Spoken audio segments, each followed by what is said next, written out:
All right, let's see here. Take this off. All right, good evening, everyone. Just wanted to welcome you all here to Applying to College 101 night. Tonight's presentation is going to be presented by Karen Collins. She works for a program that's called NEAF, New Hampshire Higher Education Foundation. Assistance Foundation. That's a mouthful. Sorry.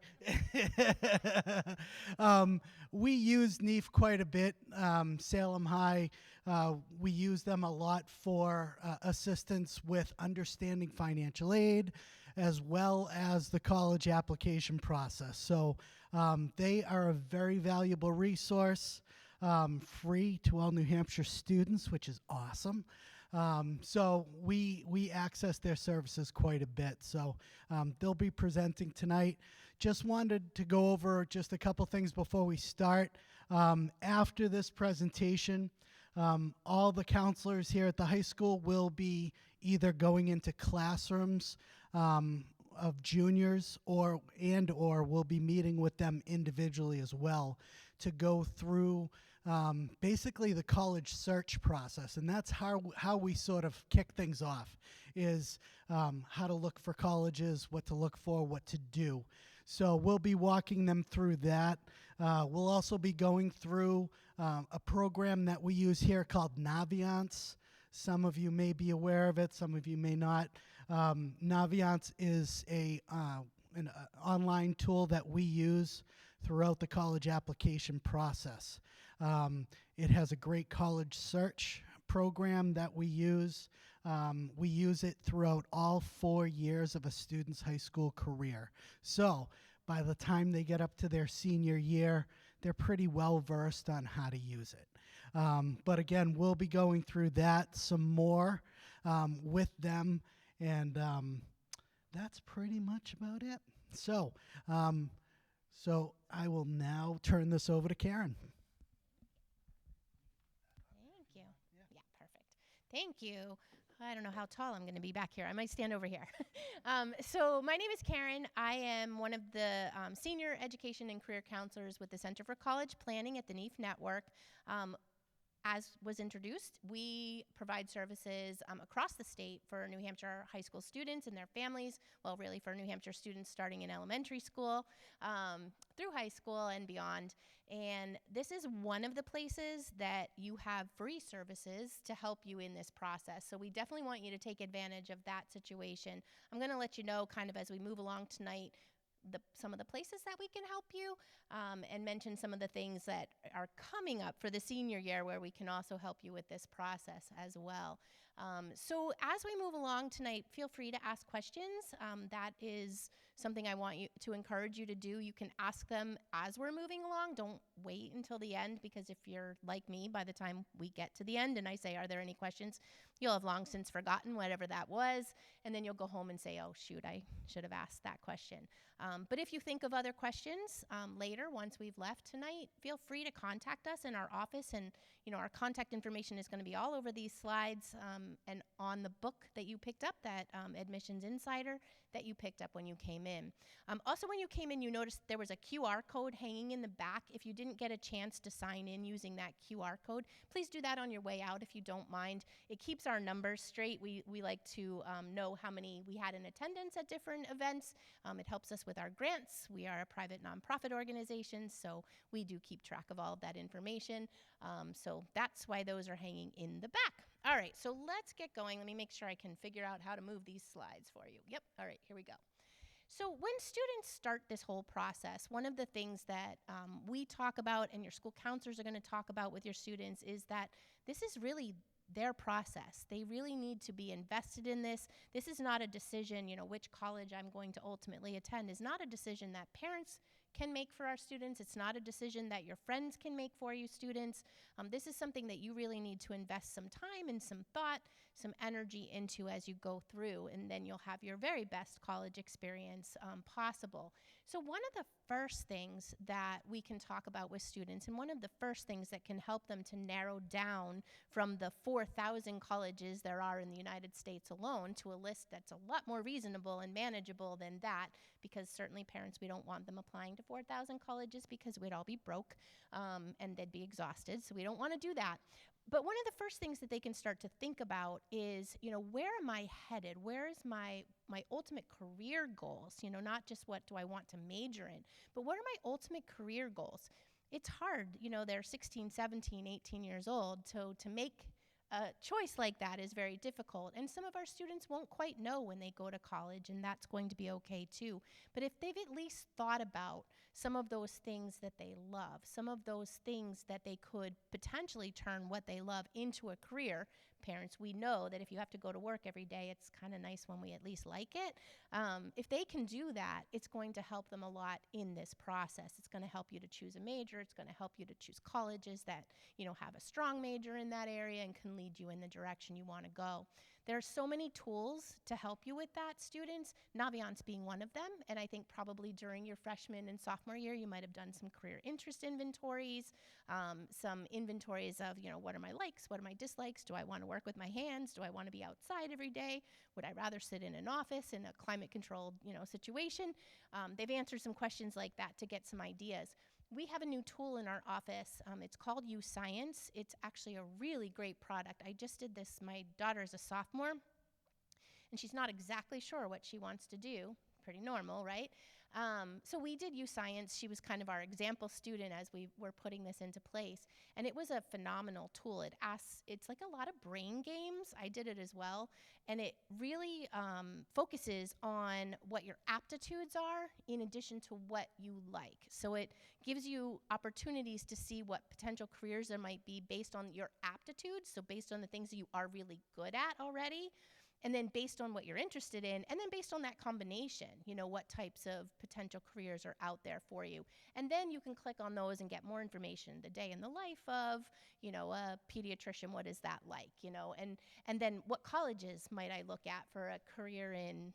Some of them that came up for me, I was like, I've never even heard of that. But it was really pretty cool to read about what those potentials might be. So we actually offer Science, and students can get in touch with us to get a license to participate in that aptitude and interest inventory. And then we have appointments with some of our counselors that can kind of walk you through what do those results actually mean, and where can that potentially lead you. So you can get in contact with us if that's something that would be of interest. So again, all about you being the student. It's all about you when you're putting together your list of colleges. And how do we find that best fit? I think one of the things that when I was a school counselor I noticed with my students is, we talk about this best fit college. And sometimes to the students, they're hearing there's one school that's going to be the best fit for you. But that's not the case. There's going to be multiple schools that are best fit colleges for you because they're going to have all of those things that you're looking for. Remember, there's 4,000 of them in the United States, so there's going to be multiple best fit colleges, which is a good thing because you want to apply to multiple schools. So some of the things that students think about in this best fit, location. We hear about this all the time. Students, how many times have you heard, do you want to be in the city or do you want to be in a more rural environment? A million, right? Because we say that to you all the time. Think about that, but also think about not just where would I like to be, but where would it make the most sense for me to be based on my career goals, based on my major. So if you want to be, a theater major, probably going to college in the White Mountains might not be the place, right? Because how much opportunity are you going to have to perform in a setting like that? If you're going to be a pediatrician, like I was saying before, you might want to be in a city environment where you have multiple hospitals to do some placements in. So think about how does this location impact other things besides what I like to do? I might like to be in the city because it's fun and exciting, but how does it impact your career goals? Also think about, when a college is in a city, a lot of times, a lot of the activity of the students takes place off campus. Students are around the city participating in, they're going to sporting events, they're going to, museums, they're going to plays, all of the different things that a city offers to a student. So a lot of times the focus is off campus, but in a more rural environment, the focus is going to be on campus because that's where everything is happening for the students because there's not as much of that activity off campus. So that could impact how you want your college experience to look. So think about those things, not just, I love the city, so I want to go there, right? That's a good thing to know that too, but understand that location is a lot more than just what I like. Size, similar. Do I want a big campus or do I want a small campus? We hear this all the time, right? But why do we tell students that? Why do we ask them about size? Well, sometimes a larger campus is going to offer more activities for students to become involved in. It's going to offer, maybe more potential internship opportunities, who knows? But it might also offer a really big classroom setting. A classroom could look like this, where there might be 500 students in an introductory class where a professor may or may not even be in the room. They might be sending in a video, they might be Skyping into to your class. You probably will have teaching assistants that are really the ones that you're speaking with when it comes down to your questions. Is that a setting for you? Smaller campuses might offer smaller class sizes, more like what you're used to here, where you interact more directly with that professor.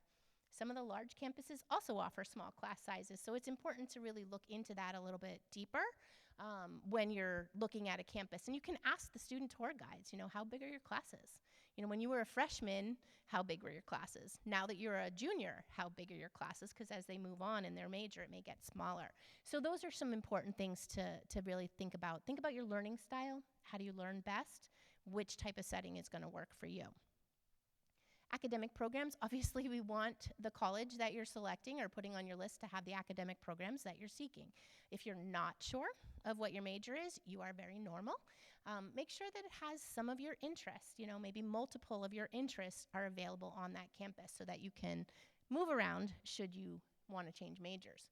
Academic opportunities, again, these are like those internships, co-ops, not only do they have them because, when you ask that question of the tour guide, they're all going to say, yep, we have internships available for students, but do they have somebody that's coordinating that on the campus to help your students?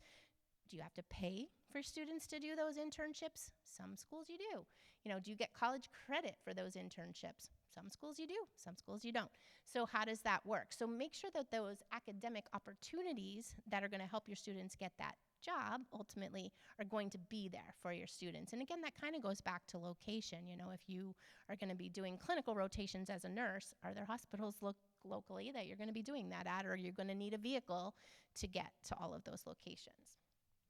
Academic services is important, not just for students who maybe have an IEP or a 504. You're going to want to talk with their accessibility services office to make sure that the accommodations that you're receiving now are something that you'll be able to receive once you're in college. But every student really uses academic services as they make their way through those 2 or 4 years on campus. Most often, colleges have like writing centers where you can go and have an upperclassman look at your essay for a particular class, and maybe that upperclassman even had the professor that you have and can give you a couple of pointers, like that's not going to really fly with her, or she really is going to be harping on that MLA format, and if you don't do that right, you're going to get points off for every single time you didn't put, the quotation marks in the right spot, or inside the whatever you call them. I can't come up with the word. You guys know what I mean. Students know what I mean. So academic services can really help every student. A lot of times they have tutoring services on campus. At some schools you pay for this, at some schools you don't, but it's good to know all of that ahead of time. Cost. Obviously, cost plays a role in all of this. We want students to be aware of that. We need parents to be aware of that as you go through. When you're making your list of colleges, make sure that, there is at least one school or a couple of schools on there that fit more comfortably into what you're expecting to pay for college. I know that's hard these days, but, make sure that you're looking at that price. It's not everything because the way that schools offer financial aid differs. So when you see those higher price tags on a campus, typically that's a private college or university, and those schools have a larger sum of money to be able to offer to students. So a lot of times there's a bigger discount to students on those campuses than there are from our public universities, which just don't have that type of funding available. It's not that they don't want to give your student more money, it's just that that's how they're funded and they don't have that to offer up. So a lot of times things can even out a little bit in the financial aid process, but do be obviously aware of cost as you go through, and do some research on what the student might be able to receive so that you're not just looking at that, tuition, room and board costs, but you know what the bottom line might look like, and we'll talk about that as we move along. Outcomes. Where are students going after they graduate? Are students that are majoring in the major that you're thinking about, are they working in the field? Are they going to grad school? What is typically happening after these students graduate? Is the earning potential where you're hoping for it to be if you're going to borrow a certain sum of money? Are you going to be able to pay those loans back? So look for outcomes from the schools, because that's going to be really important, obviously. Student services, what's available to our students? Inevitably, during that 4 years, our students are probably going to be sick. Do they have health services that they can access while they're there? Do they have mental health services that they can access? Do they have, like I said before, a writing center and all of those things available to our students? So check and see what those student services might look like on your campuses. You'll find that most of them have very solid student services available. And then activities. So those things, students that you're involved with now that you might want to do in college, do they have those available to you? Because if you're not participating in activities, you're probably not meeting as many people, and you're probably not feeling as comfortable at your college. That's really a way to make friends that are similar to you and to feel more confident and comfortable and involved in your campus. So we want them to have some of those activities that you want to do. And maybe it's a new activity that they have that you want to be involved in as well. And what is the campus culture like? What does it feel like to walk around this campus? When you go on a tour, notice, like, especially in the student activities, building, the main hub of campus, so to speak, what do they have on the walls? Like, are the posters talking about Greek life? Is it talking about, speakers that are coming to the campus? And what are those speakers? Are they politicians? Are they writers? Are they comedians? Who's coming to the campus? Does it look like there's a lot of activities for students that they're advertising? Does that feel like a culture that you would want to belong to? Is it feeling right? I know, we talk so much as adults to you guys and say, there's a feeling you get when you walk on the campus. There really is. Students feel like, I could walk around with these people here. My older daughter used to say, yeah, these are my peeps. Like, this is what she said. This is many years ago, so I don't know if that's still a thing. But she said, yeah, these could be my peeps. And one of the campuses that she thought she really wanted to go to, she's like, nope, not it. These aren't my peeps. I don't feel comfortable here, in other words. So it's okay to not feel comfortable on some of the campuses you visit. That's all part of the process. Even if it was your number one and you found out it's not really it, it's okay. It's part of the process. So a couple of things to ask yourself as you're, maybe starting to tour schools and starting to think about, putting that list of colleges together. What are the 3 most important experiences I want to have in college? Maybe it's studying abroad. Maybe you want to be part of their marching band. Whatever it is, what are your experiences you want to have while you're there? And what are your non-negotiables when you're looking at a campus? Are there things that on your list that you can give up? And are there some things you can't when you're looking at a college? So kind of have that in mind as you start to look at campuses, and it will help you to narrow down those choices for sure. Next thing students need to do is, once you've kind of figured out what you want, you need to start doing that research. And a lot of you are going to use Naviance to do some college searching, and that's a great tool. So you can put in some criteria, and you can come up with a list of schools that kind of match your criteria. So if you want to study chemistry, you want to be in the marching band, and you want there to be, an Olympic-sized swimming pool on campus, may not select that criteria, but it selects the criteria that you're looking for, and it'll come up with a list of schools where you can start. You can change that criteria, you can widen the location, you can narrow it in, you can do it as many searches as you want, but it really helps students to start, have a starting place when they're looking at campuses for sure. Big Future is another really great place. This is a College Board product, and it's also a really good search tool for students. So you can use either or any of the others that are up there. It's not a, you must use this one. It's use the one that makes the most sense for you for sure. Now, the other thing that's really important in this process is that your school counselor needs to be your friend in this process, because they are going to help you with a lot of stuff. You heard that they're going to be in your classrooms very soon to kind of kick off this process. But you're going to have questions along the way. And you're going to have questions that are specific to your high school. And you're going to have questions about is this college one that maybe I should put on my list, or maybe is it too much of a reach school? They're going to have some idea of students with your similar academic profile who have applied to that same school in the past. Did they get in or did they not get in? You know, what did that look like? So they're going to be able to help you to make that list really well-rounded. They're going to maybe even have some suggestions when you start to tell them schools you're looking for. They may have a suggestion of another campus that you haven't thought of yet. And, you know, you're going to go visit and figure it out. When I was in high school, my mom was the guidance secretary, so a lot of times after school I would happen to be up there. But one day, a campus came to, one of the directors at the college campus came to visit for a high school visit. You guys know about those here when the reps come to the school. And it was during our calculus class that this representative was going to be there. So a friend of mine, his grandfather went there. So his mom said, you go listen to that rep and, you know, see what it's all about. And he said, we can get out of calculus. You want to come? And I was like, yeah, that's totally cool. Let's go. So we went. We were the only two that went. And again, it was the director of admissions. While we were there, he set up interviews for both of us.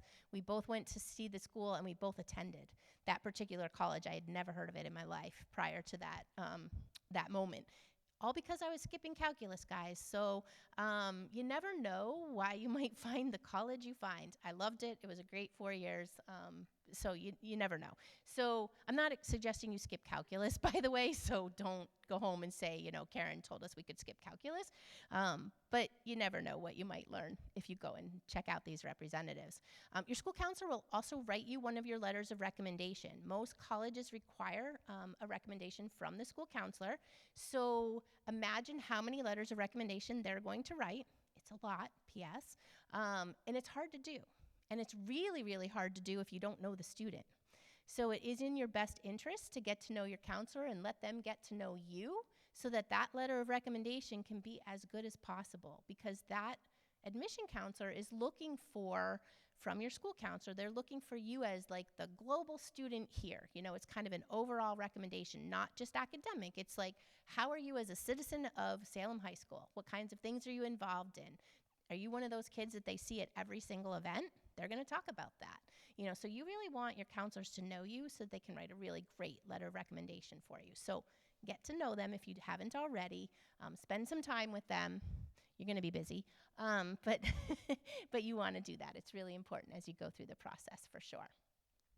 So when you have started to put together this list of schools, it's really important that you get to know the campuses, because how can you choose a college to spend 4 years of your life at if you don't really know that much about it? So this is going to benefit you, obviously, in making your decision, but it's also going to benefit you when you're applying for admission, because you're going to see so many supplemental essays that say, why do you want to attend this college? So the more research you've done about that college, the better that essay is going to be, because you can say, oh, it's in a really cool location, but pretty much everybody says that. You know, so you don't want to be that everybody. You want to be somebody who's done your research and can give 3 or 4 solid reasons why you want to attend that particular institution.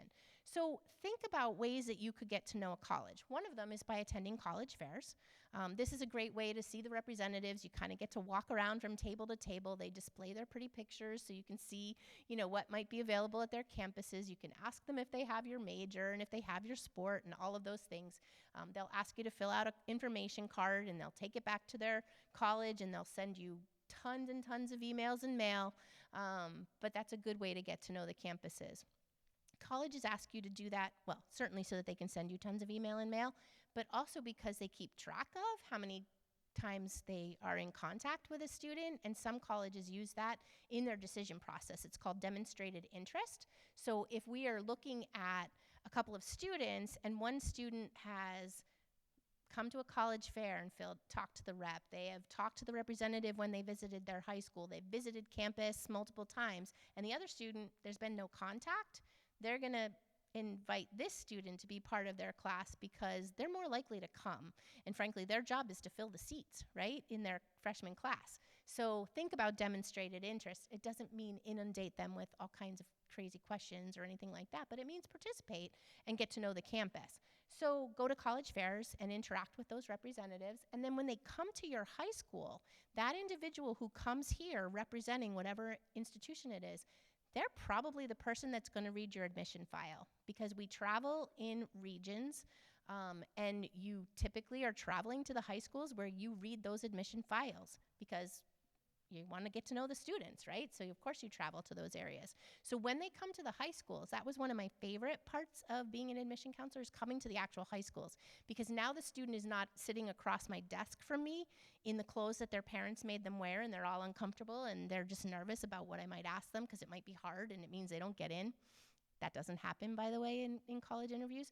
But they're here. They're with their friends. They're wearing their jeans. They're comfortable. They're confident. And it's just a really great way to get to know the students a little bit better. They will ask you probably to fill out a card then. And again, it's for that demonstrated interest, and it's for our own purposes in terms of, if I was talking with a student and they mentioned that their sibling went to the campus, I'm going to write that I asked them to leave their cards at the table, where they sat. And I'm going to write that on the card afterwards so that I remember that. Or they wanted information about the soccer program, we're going to write that, on their cards. So every opportunity to fill out a card, take that with college reps. And then ultimately, you want to visit campus if you can. Some of you may be looking at colleges that are further away, and it's going to be more difficult to get to those. That's totally fine. You can still apply to those colleges, but before you make a final decision, maybe in April of your senior year, you go and you visit those campuses to, make sure that that's the place you thought it was and that you still want to attend. But visiting campuses is really that way to, fully identify with the campus, see if those are your people, walk the walk, and see if that's going to be the right location for you. And then you're going to finalize that list. Once you've had the opportunity to really do some research, check them out, maybe visit campuses, you want to narrow that list down. So you don't want to be applying to 25 colleges. That's a lot. Most students are kind of somewhere in the area of like 6 to 8 on average, maybe 10 schools. But I see students applying to 18 schools. That's a lot. It's expensive, for one thing, but then it's hard to manage all of that. Did I get in? Did I not? When are the dates? When is all of this happening? And then if they get into so many schools, it's a hard decision to make.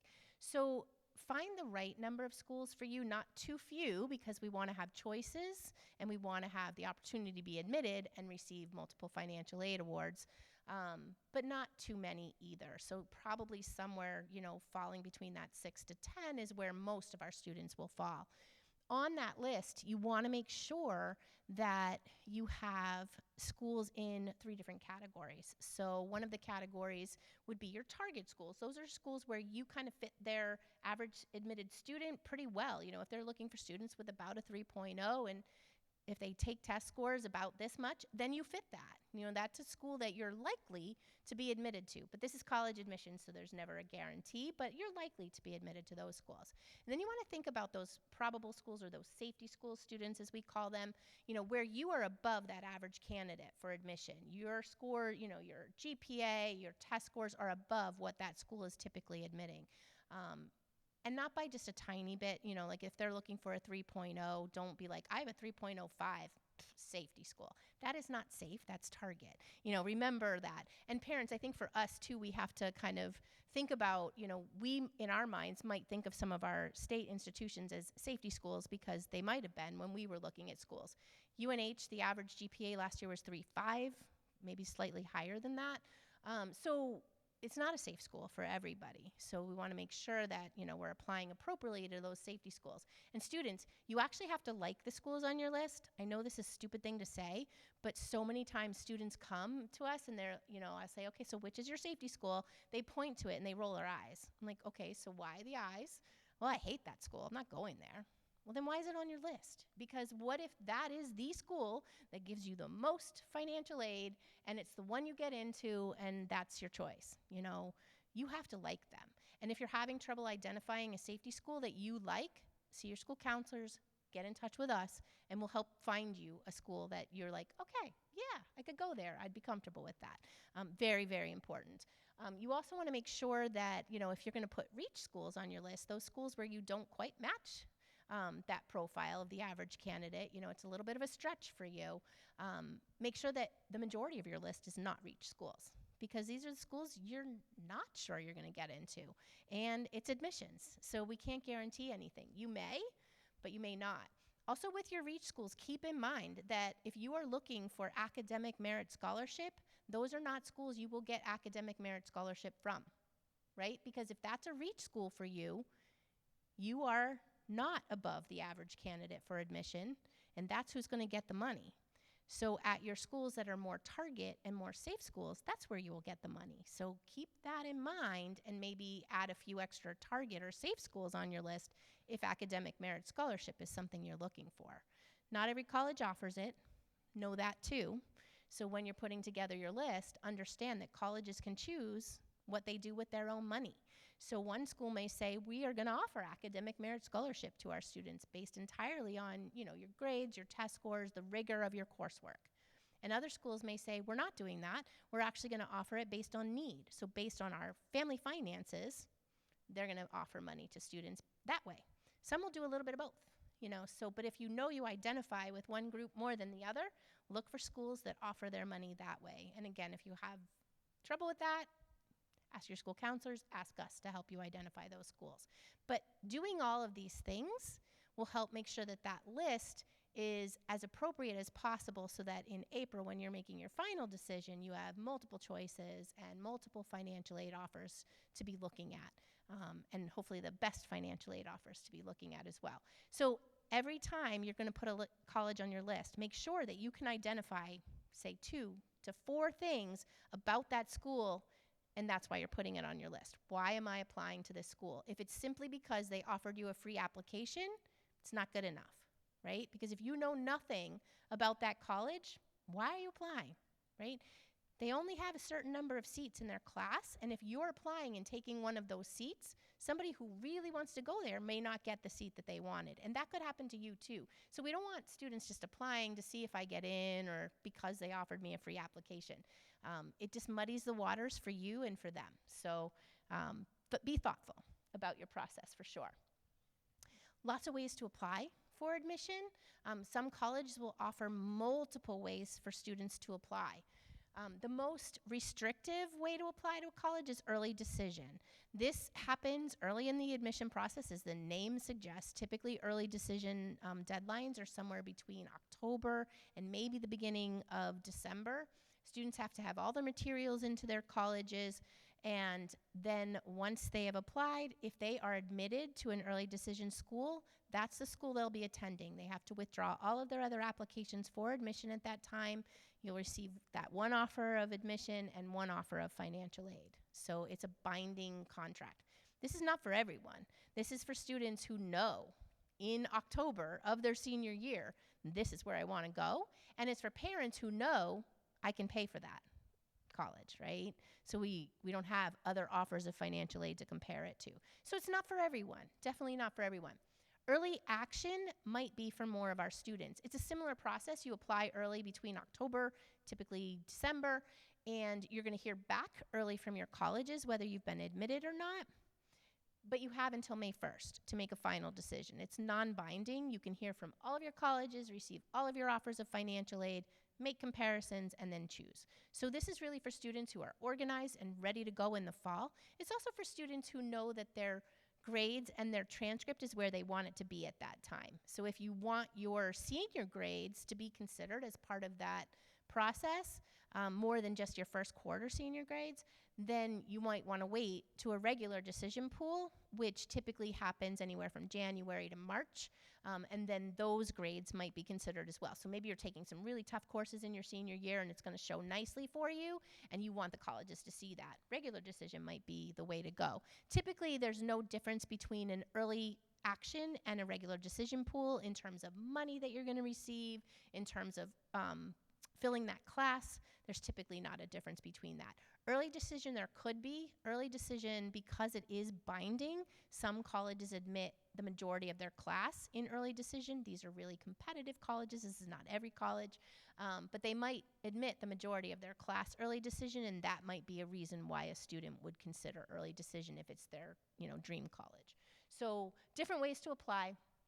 Rolling admissions is the one that used to, get students in more trouble because there is no fixed deadline. So students will say, I've got plenty of time, I don't need to do it now. But rolling admissions, how that works is as soon as they, start reading files, they're gonna start sending out decisions. And once that class is filled, it's filled. They're not gonna be able to admit any more students. And that could be in December, it could be in March. Or it could be in the summer, depending on the school. So just be aware of that. Typically, I would tell students, push your rolling decision deadlines to whatever your other earliest deadlines are and send those out at the same time. With the Common App, it makes things a lot easier for students to kind of hit these deadlines, but just be aware of all these different deadlines. Every college will have a different one. Every financial aid deadline could potentially be different, and they're not the same. The financial aid and the admissions deadlines are not the same. So find a way to keep organized during that senior year so that you're on top of everything. Students create spreadsheets, they make calendars, they have it on their phone. Whatever way you do it, doesn't matter. But as long as you're organized, you're going to be all set and ready to go. So, as I mentioned, Common Application is the way that most of our students are going to apply to the majority of their colleges. This is an online application that students fill out one time, and then they can send it off to multiple colleges. So gone are the days where we went to the counseling office and we went through the files and we pulled out the paper application and we filled them all out and we sent them, to the different colleges and filled in the same information multiple times. They can do this once. There's one main application on Common App, and then there are supplements for each college, where they're going to have to complete some specific information to the college. What do I want to major in? Am I applying for financial aid? And then potentially they might have additional essays from some of the schools to answer. But it's a great way for students to keep organized and to make a little bit lighter some of their work in that process. Common App has about 900 different schools that use and accept Common Application. If a school has their own application and they also use Common Application, they have no preference. They've agreed that they will accept either or, so if you want to use Common App, that's totally fine. It does not make a bad impression on the admission office that you didn't use their very own application. Coalition App, probably not many of you will use this. This tends to be, there's only about 150 schools that ask for Coalition App. It's similar to Common App, but a little more complicated, I feel like, when you look at it. But it's typically some of the Ivies, some of the more competitive colleges will accept Coalition App. College specific, as I said, some of the colleges have their own applications that they want you to complete. If they do, check those out online. Also be aware that some schools that have their own application and Common App, sometimes their own application is free, whereas on the Common App they may charge for that. Like Plymouth is a perfect example of that. They have what they call the Panther app, which is their own application, which is free, but online, doing the Common App, I think it's like $55. So you can save a little bit by doing the Panther app. So just know that when you visit colleges, a lot of times they also give you a code when you visit, and that will be a fee waiver for the application. Because you've been to the campus, they will waive that application fee. So you can always ask about that in the admission office if they have that. So lots of things are going to go along with that Common Application. That's not the only piece that's going to go to colleges. So the first thing you see up there is the high school transcript. This is the most important piece for every college when they're reviewing your admission file. This is your 4-year picture, how you've done academically since you started here at Salem High School. So freshman, sophomore, junior, and senior grades are all going to be on there. Know that they also are going to receive a mid-year transcript. Many of them receive the first semester, or first quarter grades, and then they'll receive a mid-year transcript, so they're going to see how you're doing in that senior year, and they will also receive one at the end of the school year. So sometimes students get that senioritis, they get that little bit of a slide. A little bit of a slide is probably okay, but a really big slide or dropping your major courses once you get admitted to college is a big no-no. I worked for an engineering school. Chemistry is required, calculus is required as part of the admission process. I had a student drop both after they were admitted, so they were uninvited to join that freshman class unless they completed those courses over the summer. So don't do stuff like that. Always talk to your counselor if you have thoughts about, changing courses or doing any of those things in your senior year. So kind of keep those grades up. But the high school transcript is huge.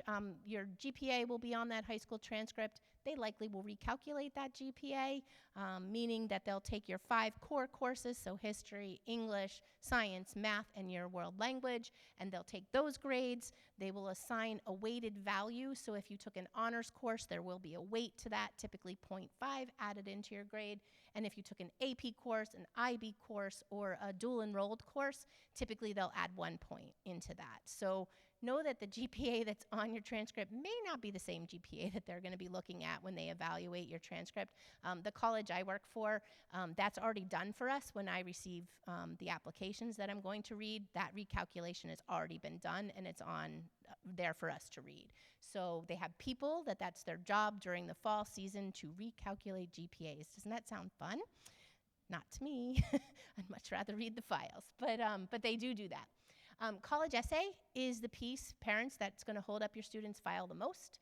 It takes time, it takes energy, and it takes a lot of thought. So students really take time with this. We do a summer college essay workshop that students can attend. It's a couple hours. They come, they learn the do's and the don'ts, and we get them started brainstorming and started writing that essay. It's a good idea, students, to work on this summer before your senior year, because it takes time. You need to walk away from it. You need people to read it. You need to edit a lot. So really start working on that as soon as you can. Make sure that whatever you're writing about comes back to you. So if the question is, who is the person that has influenced the most, make sure you're not just writing about that person. How did that affect you? Because they're really not interested in that person who is not applying to college. They're really interested in you. So make sure it's always focusing on you. Again, come to the summer program. It's free. And we will talk so much more about that. We're also going to be doing webinars in the summer, so I'm going to be leading some webinars on the college essay. So if you're able to join it, not able to join us during the day for that workshop, join us at night, and we're going to talk about that same topic as well. Yes. Along with the application. The college essay will be submitted along with your application for admission. There are 7 prompts on the Common App that the students can choose from. So there's different types of topics that you can write about, and one of them is really to choose your own topic. So essentially there's, you can write about anything on your college essay. I know a lot of times people talk about, avoid certain topics, but I am of the thinking that there's most things you can talk about. There are certain things, obviously, that you probably don't. I had a student write about, they called it Furby Shoot 'em Up. And it was an essay about how the student was like a bagger at Hannaford, Market Basket, whatever, something like this. It was years ago. And they hated people. And if one more little old lady asked them where the bathroom was, they were going to shoot her. If one more person asked for, extra bag, they were going to shoot them. So that's a problem, right? You're not going to want your child to have a roommate that talks about shooting people at Hannaford. So I actually had to call the school counselor and say, are we being funny or are we not being funny here? What's the issue? So don't do that. Definitely don't do that. But most other things, if you love sports, I know we tell you don't write about them. Do not give us the ESPN play-by-play of your championship game, because I really don't care about that. What I care about is why sports are important to you and how it's made you grow. And don't just talk about being a teammate. Dig deeper.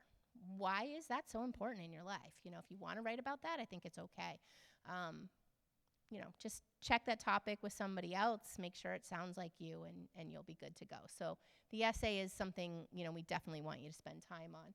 Your extracurricular activities are also really important, because we want students to do something besides study. When they get to campus, we want you to study. But we also want you to do some other stuff, because campus would be pretty boring if everybody was sitting in their room all day. So whatever you do, that is great. Whether that's having a job after school, that's a huge responsibility. Maybe you get your siblings off the bus and you get homework started and dinner started before mom and dad get home. That's huge responsibility. Maybe you are the quarterback for the football team. Great. Maybe you're in the school plays. Great. Maybe you're in the student government. Great. Whatever it is you do is totally fine. Don't think you have to join 26 clubs right now to put them onto your common application. There's 10 spots. You don't need to fill 10 spots to be competitive. Some students are deeply involved in 1 or 2 things, and that's fantastic. It shows that consistency. Maybe you've been a Boy Scout or a Girl Scout since you were little and you're still doing it. You've got your Gold Award or, you're doing your Eagle Scout. Maybe you've played soccer forever and now you're helping to coach younger teams. It shows that consistency and that passion, and that's fine. You don't need to fill out those 10 spots. I've seen students put on that they were in the Spanish club and the French club, but they only took Spanish. Well, why are you in the French club? Are you really in the French club? And also be sure that you don't put, I'm in the LMNOP club. I don't know what LMNOP club is because I'm not here at Salem High School. You want them to understand what it is that you're putting on there. And remember, they have a very short time to read each application. So the more specific you can be in explaining yourself, the better. Talk about what you do in that club or sport or activity. That's going to be really helpful for them. Letters of recommendation, you will need those. Most colleges require at least one. And again, as I said, the school counselor is going to write you one. It's a good idea to have 2 teachers write letters of recommendation. And this does not need to be the teachers where you got an A++, okay? It's almost better sometimes if you have the teacher where you might have struggled a little bit, but you worked hard, you went in for extra help, you spent the extra time, because they can talk about that. They can talk about what you do when you're faced with a challenge, right? And that's what's going to happen in college, because some of those classes might be more difficult than they were here. So those are great teachers to write letters of recommendation. Know that the English teachers are usually inundated with students looking for letters of recommendation because we presume they write really well, right? So we, a lot of times, will ask those teachers. They may cut off at a certain number of recommendations they'll write, so it's a really good idea to ask them early, even in your junior year, because typically junior teachers are the ones that are writing those letters, because your senior teachers really haven't had you very long just yet to be able to write a really solid letter of recommendation. So ask your junior teachers before you leave for the summer. It gives them the summer to be thinking about it, and they don't run into that situation where a student says 2 weeks before their application is due, can you write me a letter of recommendation? That's not good. Give them at least a month, if not more. But you're all going to ask them before you go into your summer, so you're fine. ACTs, I know today was SAT day here at the high school, as it was at many high schools around the state.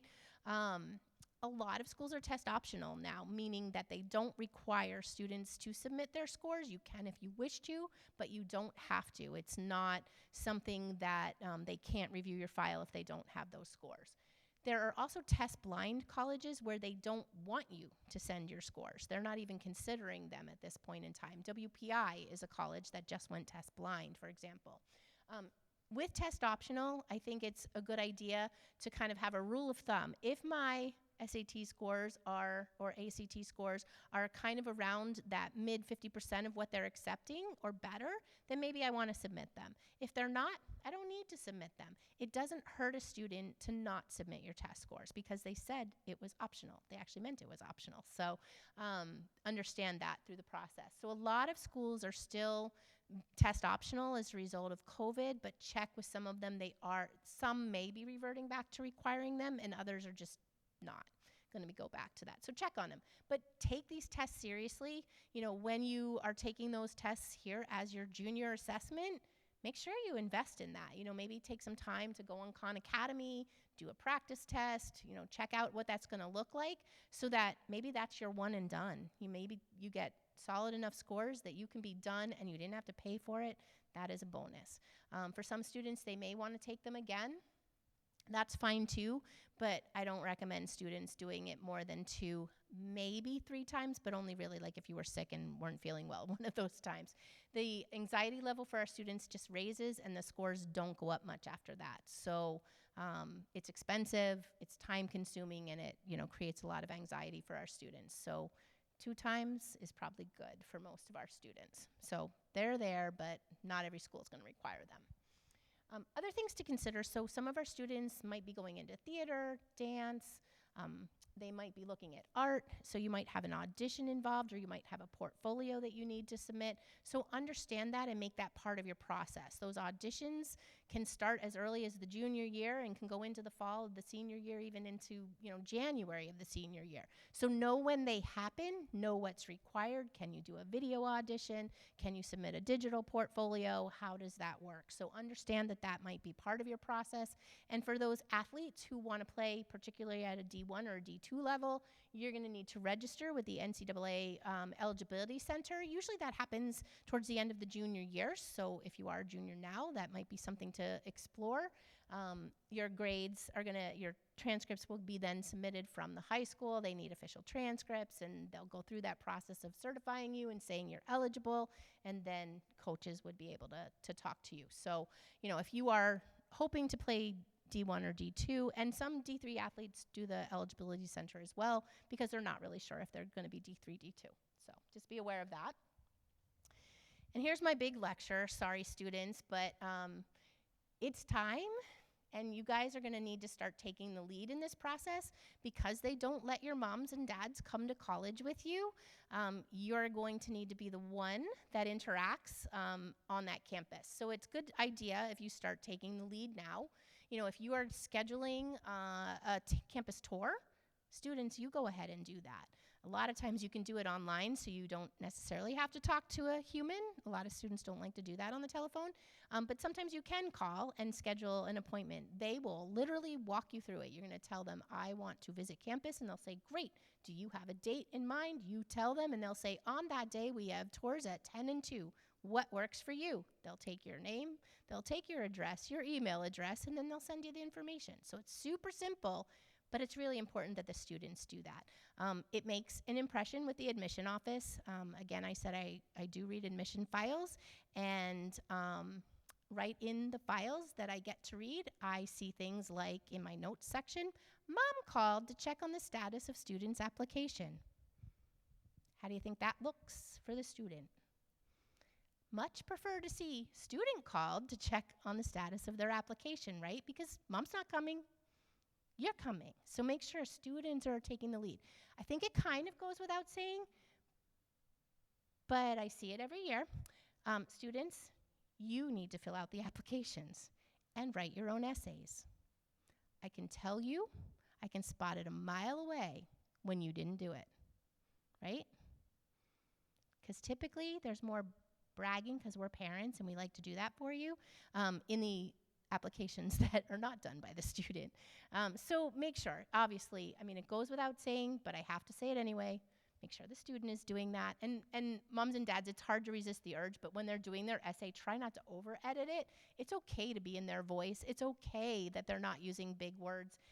We don't expect that. They're 17 years old. We don't expect it to be perfection. Make it good. Make it as good as you can. Don't have grammar and spelling errors, but it doesn't have to be perfect. And this beautiful prose. If you write in beautiful prose, awesome. But if you don't, it's okay to sound like a student wrote it, right? Because that's what we want to know about you. So students, figure out the ways that you want to be organized. Kind of push this process yourself. Drive the process. Stay in communication, with your parents, your school counselors, all of the schools, the financial aid offices, because once you're there at the campus, that's how it has to be. Moms and dads, they don't talk to us on the college campus. They won't release grades to us. They'll let us pay. They're really good about that. But they don't release grades to us. A professor is certainly not going to talk to us or respond to our emails.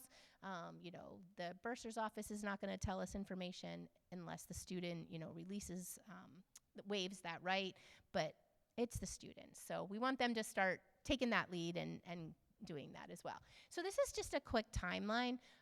This is all on our website, so I'm not going to go through every little tiny detail, but just to give you some ideas of, what might be ahead. So students, if you're juniors this summer, you can do that essay workshop with us and get yourself started and, at least make a jump on that college essay. We definitely want you to be thinking about the Common App. That comes available on August 1st.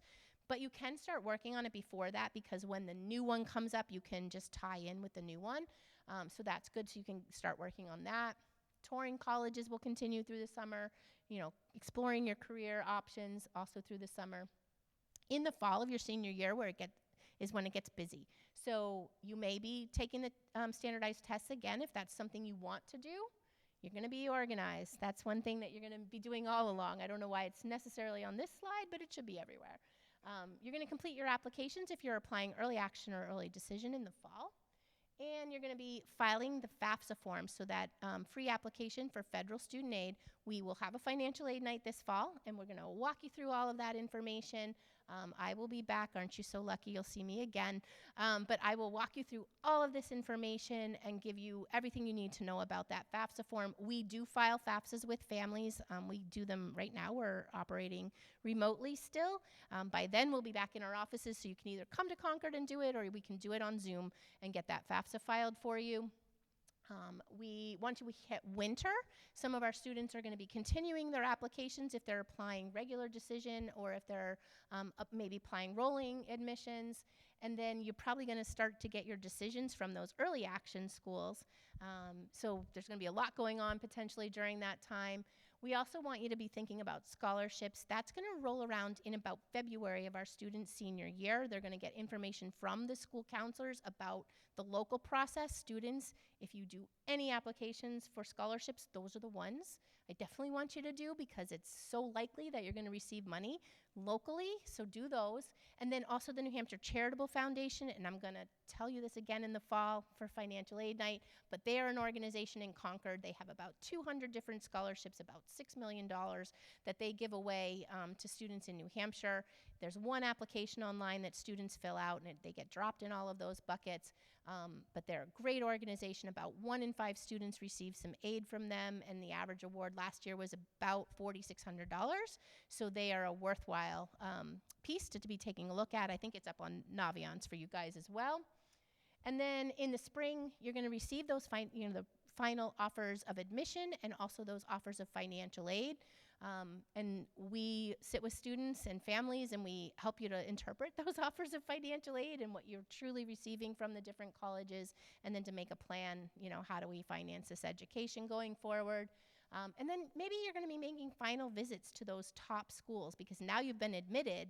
And students, it's really weird, but once you've been admitted, the campus looks a little different, because now it's your choice, not their choice. So go and visit again and make sure that that's where you ultimately want to go. And then you're going to decide and deposit a tuition deposit for your final school by May 1st. So by May 1st of senior year, you will know where you're heading. Crazy, but true.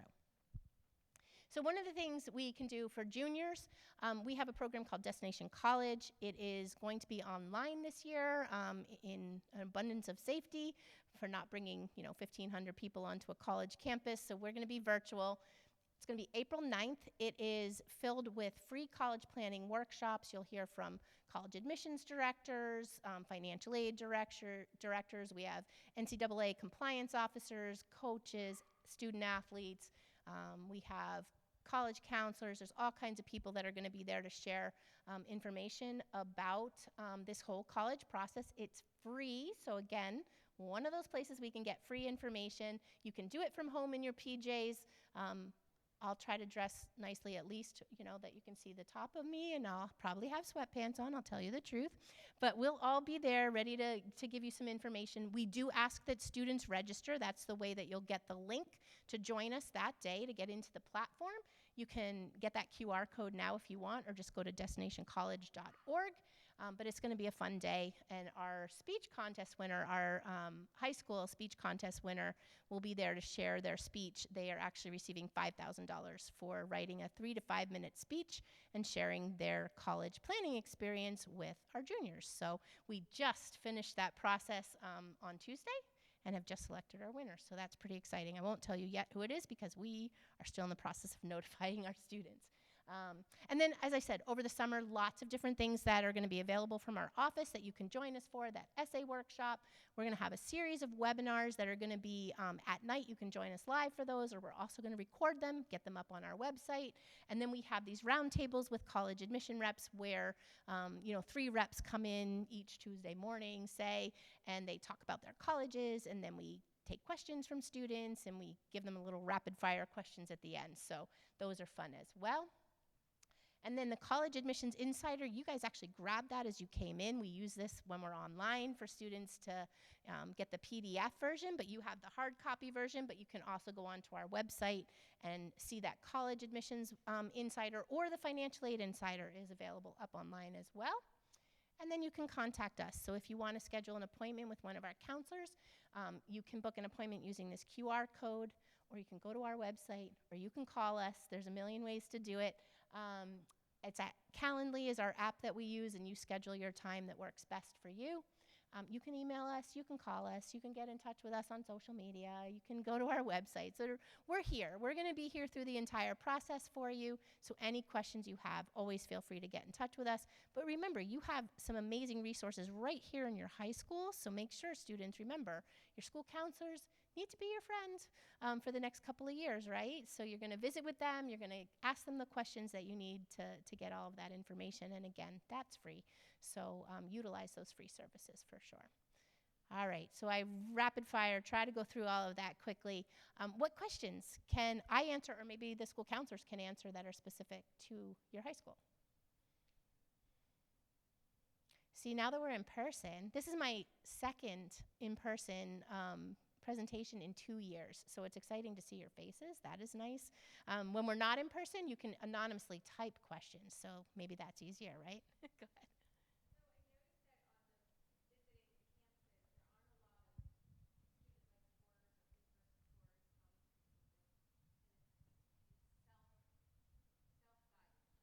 Yeah.